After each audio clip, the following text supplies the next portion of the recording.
Hidden ಜಮ್ ತರ ಇರೋ ಈ ವಾಟರ್ ಫಾಲ್ಸ್ ಹೆಸರು ಕುಳಿಮಾಗೋಡ್ ಫಾಲ್ಸ್ ಅಂತ. ಇದು ಯಲ್ಲಾಪುರದಿಂದ 15 ಕಿಲೋಮೀಟರ್ ದೂರದಲ್ಲಿ ಇರೋ ಕುಳಿಮಾಗೋಡ್ ಅನ್ನೋ ಪುಟ್ಟ ಹಳ್ಳಿಯ ಹತ್ರ ಇದೆ.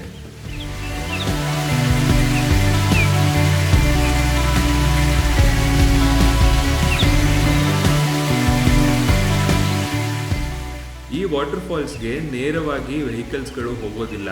ಹಾಗಾಗಿ ಕಾಡಿನ ಒಳಗೆ ಒಂದು ಚಿಕ್ಕ ಟ್ರಕ್ ಮಾಡಿಕೊಂಡು ಕುಳಿಮಾಗೋಡ್ ಫಾಲ್ಸ್ಗೆ ಹೋಗೋದು ಪ್ರವಾಸಿಗರಿಗೆ ಇನ್ನಷ್ಟು ಖುಷಿ ಕೊಡುತ್ತೆ.